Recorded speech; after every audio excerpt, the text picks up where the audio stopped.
ಸ್ನೇಹಿತರೆ, ನೀವು ಚಿನ್ನವನ್ನ ಅಡವಿಟ್ಟು ಸಾಲವನ್ನ ಮಾಡಬೇಕು ಅಂತ ಅಂದ್ಕೊಂಡಿದ್ರೆ ಕೇಂದ್ರ ಸರ್ಕಾರ ಜಾರಿಗೆ ತಂದಿರುವ ಈ 3 ಹೊಸ ನಿಯಮವನ್ನು ತಿಳಿದುಕೊಳ್ಳುವುದು ಅತಿ ಅವಶ್ಯಕವಾಗಿದೆ.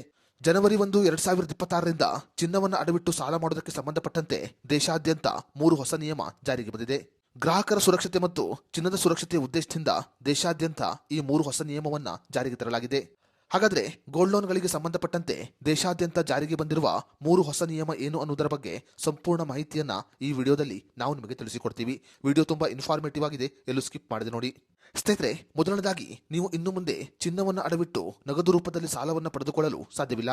ಭಾರತೀಯ ರಿಸರ್ವ್ ಬ್ಯಾಂಕ್ ಈಗ ಆದೇಶವನ್ನು ಹೊರಡಿಸಿದೆ. ಅದೇ ರೀತಿಯಲ್ಲಿ ಆದಾಯ ತೆರಿಗೆ ಕಾಯ್ದೆ ಸೆಕ್ಷನ್ 269SS ಅಡಿಯಲ್ಲಿ 20,000ಕ್ಕಿಂತ ಹೆಚ್ಚಿನ ಮೊತ್ತವನ್ನ ನಗದು ರೂಪದಲ್ಲಿ ಪಡೆದುಕೊಳ್ಳುವಂತಿಲ್ಲ. ಯಾವುದೇ ಬ್ಯಾಂಕಿನಲ್ಲಿ ನೀವು ಸಾಲವನ್ನ ಮಾಡಿದ್ರೆ ಆ ಸಾಲದ ಹಣವನ್ನ ನೇರವಾಗಿ ನಿಮ್ಮ ಬ್ಯಾಂಕ್ ಖಾತೆಗೆ ವರ್ಗಾವಣೆ ಮಾಡಲಾಗುತ್ತೆ. ಬ್ಯಾಂಕಿನಿಂದ ಯಾವುದೇ ರೀತಿಯಲ್ಲಿ ನಗದು ಹಣವನ್ನು ಪಡೆದುಕೊಳ್ಳಲು ಇನ್ನು ಮುಂದೆ ಸಾಧ್ಯವಿಲ್ಲ. ಇನ್ನು ಎರಡನೇದಾಗಿ ಸಾಲದ ಮೌಲ್ಯವನ್ನ ಈಗ ಏರಿಳಿತ ಮಾಡಲಾಗಿದೆ.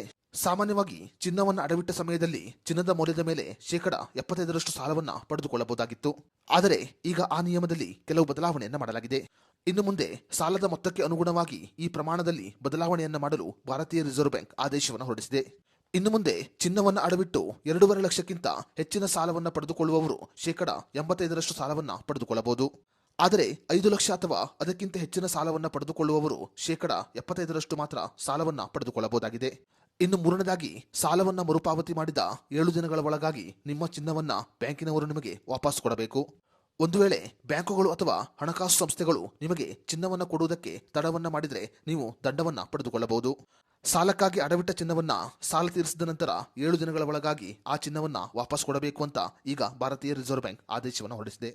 ಗೋಲ್ಡ್ ಲೋನ್ಗಳಿಗೆ ಸಂಬಂಧಪಟ್ಟಂತೆ ದೇಶಾದ್ಯಂತ ಈ 3 ನಿಯಮಗಳು ಜನವರಿ 1, 2026ರಿಂದಲೇ ಜಾರಿಗೆ ಬಂದಿದೆ.